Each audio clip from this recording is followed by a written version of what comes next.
Sleep a big problem of modern society. योग कहता है कि सुसुप्ति अर्ध समाधि होती है। जब व्यक्ति नींद में होता है तो वो तुरिया अवस्था के पास होता है, एक छलांग, और वो व्यक्ति समाधि को उपलब्ध हो सकता है। लेकिन आज हमें क्या हो गया कि हम ठीक से सो नहीं पा रहे हैं। दूसरी ओर ऐसे लोग हैं जिन्हें 6 से 8 घंटे नींद भी कम लग रही है। जीवन जीने के बहुत सरल नियम है, लेकिन व्यक्ति का मन सरल चीजों में रस महसूस नहीं करता। जब तक कोई कठिन काम नहीं दोगे तब तक कोई उत्सुकता मन नहीं लेगा। इसलिए व्यक्ति ने हर चीज को कठिन से कठिन बनाया है। तुमने कठिन एग्जाम दिए होंगे, उसमें रस ही कुछ और है।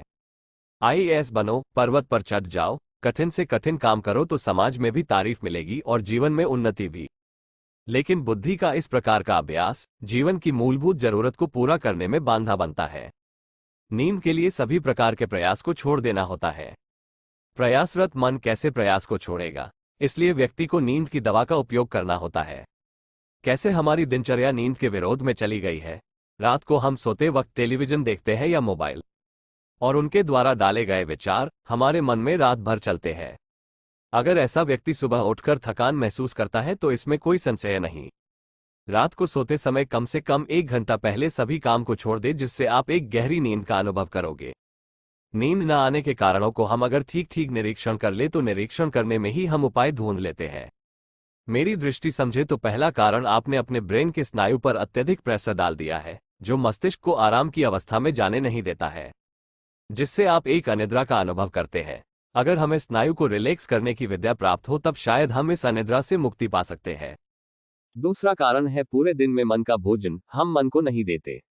जिस प्रकार हम शरीर को 3 समय भोजन देते हैं, उसी प्रकार मन को भी हमें एक समय अंतराल के बाद फीड करना चाहिए। क्या है मन का भोजन? मन का भोजन है शांति। मन एक मशीन है जिसमें विचारों की गति दिन रात चलती है। उसकी आराम की अवस्था निर्विचार है।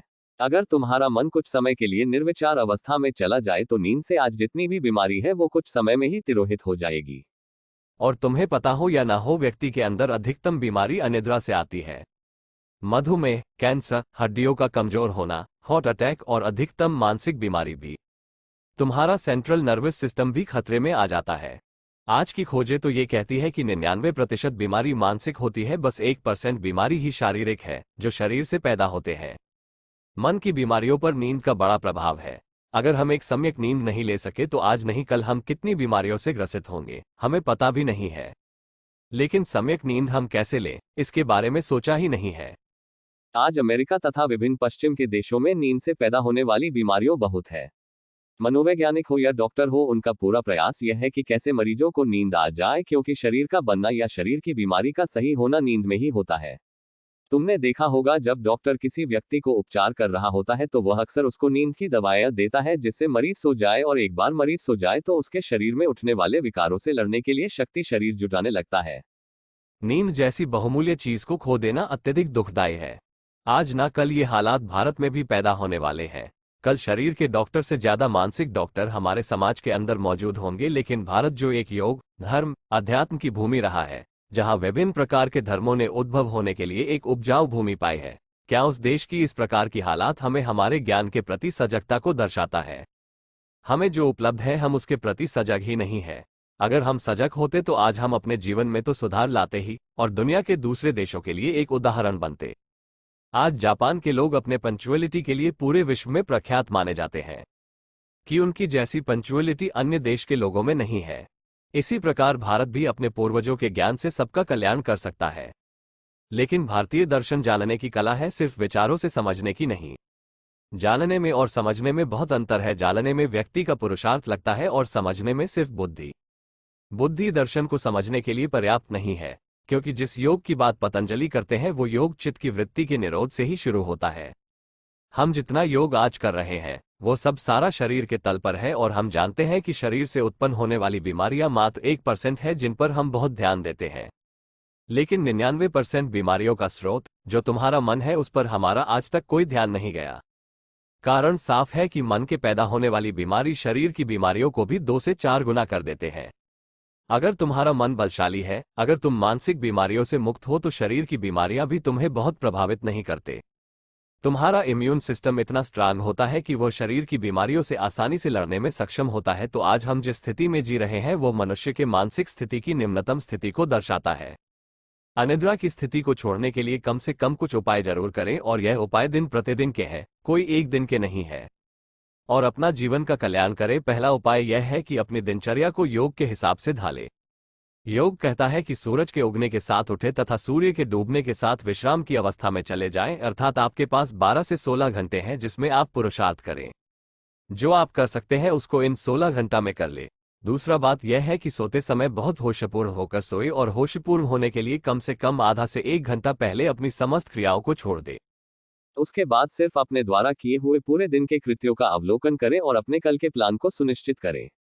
इसके बाद कुछ ना सोचे, सिर्फ जो है उसको परमात्मा का धन्यवाद देकर नींद की ओर चले जाएं। आप पाएंगे कि अगर आपके अंदर इस प्रकृति के प्रति ग्रेटिट्यूड है तो नींद अपने आप गहरी हो जाएगी। आज हमने कृतज्ञता का भाव त्याग दिया है जिससे जीवन में नींद एक समस्या बन गई है। क्या आप इसी मनोदशा में जीना चाहेंगे? आज नहीं कल तुम्हारे जीवन में जब विपत्ति का पहाड़ टूटेगा तो तुम्हें उस पर ध्यान देना होगा। लेकिन एक समझदार व्यक्ति वही है जो विपत्ति आने से पहले ही उसका निदान कर ले। Precaution is better than cure, और यह कहावत जीवन में तब फलित होती है जब तुम इसके अनुसार अपने जीवन में चीजों का अनुसरण करते। तीसरी बात यह है कि अगर आप एक अच्छी नींद लेना चाहते हैं तो सम्यक व्यायाम भी करें। सम्यक व्यायाम के लिए तुम कोई काम कर सकते हो, तुम बागवानी कर सकते हो या तुम जो जॉब करते हो उसको ईमानदारी से करते हो तो एक सम्यक व्यायाम हो जाता है। व्यायाम में चोरी तुम्हारी निद्रा में चोरी का फल है। अगर तुम ठीक निद्रा लोगे तो ठीक व्यायाम करोगे ही। अगर तुम ठीक व्यायाम करोगे तो ठीक निद्रा लोगे। ये दोनों एक दूसरे के पूरक है। भारत जैसे समाज में कम सोने का बहुत मूल्य है। अगर आप कम नींद लेते हैं तो लोग तुम्हें योगी जैसे नाम देंगे। अगर आप कम नींद लेते हैं तो लोग आपको ज्यादा से ज्यादा मेहनती समझते हैं और इन जैसे शब्दों ने ही पूरे भारत में एक अनिद्रा का वातावरण क्रिएट किया है। अब यह वातावरण सामान्य लोगों के लिए एक दुष्चक्र बन गया है। अगर बच्चा ज्यादा सोता है तो हमें लगता है कि आलसी है, लेकिन घर वालों को यह पता नहीं है कि बच्चा सोकर अपने शरीर को स्वस्थ रख रहा है। अगर बच्चा सोए ना तो घर वालों को कितनी तकलीफ हो सकती है शायद उनको पता ही नहीं। 2 प्रकार के लोग हमारे समाज ने खड़े कर दिए हैं जो कम नींद लेना चाहते हैं, एक योगी सन्यासी और दूसरी ओर काम के प्रति अत्यधिक कामना से भरे लोग जिन्हें ऐसा लगता है कि सोना व्यर्थ है क्योंकि सोने का कोई पूंजी में कन्वर्जन नहीं होता। इस प्रकार की मानसिकता वाले लोगों ने समाज में एक प्रकार की नई अनिद्रा को जन्म दिया क्योंकि समाज इन दोनों प्रकार के व्यक्तियों का अनुकरण करता है। इसके परिणाम हमारे सामने हैं अनिद्रा के रूप में।